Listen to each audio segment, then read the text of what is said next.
पहली बार paper leak के मुद्दे पर पीएम मोदी ने खुद अपने फोन से वीडियो बनाकर किया बड़ा ऐलान। क्या अब खत्म होगा जंतर मंतर पर प्रोटेस्ट? पीएम मोदी ने आधी रात अचानक शेयर किया वीडियो और इशारों में कर दिया बहुत बड़ा वादा।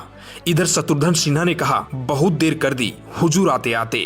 फ्रेंड्स, मैं जानता हूं कि पेपर लीक कोई मामूली विषय नहीं है। जी हाँ, पीएम मोदी ने आखिरकार पेपर लीक के खिलाफ सबसे बड़ा फैसला ले ही लिया। लेकिन सवाल यह है कि पीएम मोदी को आधी रात 11:52 पर अचानक वीडियो जारी करने की जरूरत क्यों पड़ी?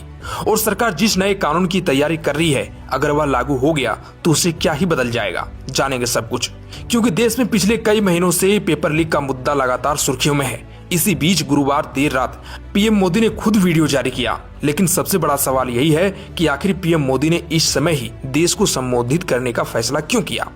क्योंकि सरकार पर लगातार दबाव बढ़ रहा था। छात्र सख्त कानून बनाने की मांग कर रहे थे और विपक्ष भी सरकार को घेर रहा था। ऐसे में प्रधानमंत्री ने पहली बार सीधे इस मुद्दे पर अपनी बात रखी। उन्होंने कहा कि पेपर लीक कोई साधारण अपराध नहीं है, बल्कि यह लाखों युवाओं के सपनों से जुड़ा अपराध है। लेकिन इसके बाद पीएम मोदी ने एक ऐसी बात कही जिसने सभी का ध्यान खींच लिया। उन्होंने कहा कि सरकार तो पहले ही कार्रवाई करती, लेकिन उनकी पहली प्राथमिकता थी कि छात्रों का एक साल बर्बाद ना हो। यही वजह रही कि पहले लगभग 22 लाख विद्यार्थियों की परीक्षाएं दोबारा कराई गई और उसके बाद नतीजे भी घोषित किए गए। लेकिन क्या अब सिर्फ गिरफ्तारी से काम चलेगा? इस सवाल का जवाब भी पीएम मोदी ने अपने वीडियो में दिया। उन्होंने बताया कि उन्होंने अधिकारियों को फास्ट ट्रैक कोर्ट का मसौदा तैयार करने का निर्देश दिया है और देर रात तक उसका ड्राफ्ट भी तैयार हो जाएगा। अब यहाँ एक और बड़ा सवाल उठता है कि क्या इसका मतलब है कि अब पेपर लीक के मामलों का फैसला महीनों नहीं बल्कि कुछ ही दिनों में हो सकेगा? तो पीएम मोदी के मुताबिक इस प्रस्ताव पर 24 जुलाई को कैबिनेट में चर्चा होगी। इसके बाद इसे अंतिम रूप देकर संसद में पेश करने की कोशिश की जाएगी। अगर यह कानून पास हो जाता है तो दोषियों के खिलाफ पहले से कहीं ज्यादा कठोर कार्रवाई का रास्ता खुल सकता है।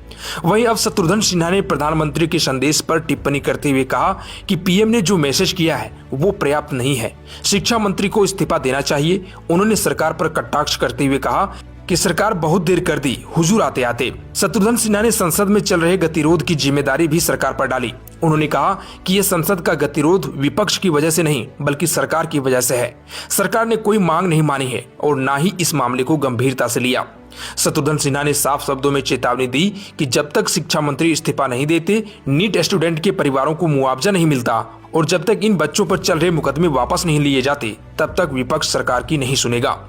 अब सबसे अहम सवाल, क्या इन फैसलों के बाद जंतर मंतर समेत देश भर में चल रहे विरोध प्रदर्शन थम जाएंगे? तो इसका जवाब फिलहाल किसी के पास नहीं है, क्योंकि प्रदर्शन कर रहे छात्र सिर्फ बयान से नहीं बल्कि नए कानून के लागू होने और उसके असर को भी देखना चाहेंगे। यानी असली परीक्षा अब सरकार की है। अगर कानून तेजी से बनता है, दोषियों को समय पर सजा मिलती है और भविष्य में पेपर लीक की घटनाएं रुकती है, तभी छात्रों का भविष्य लौटेगा।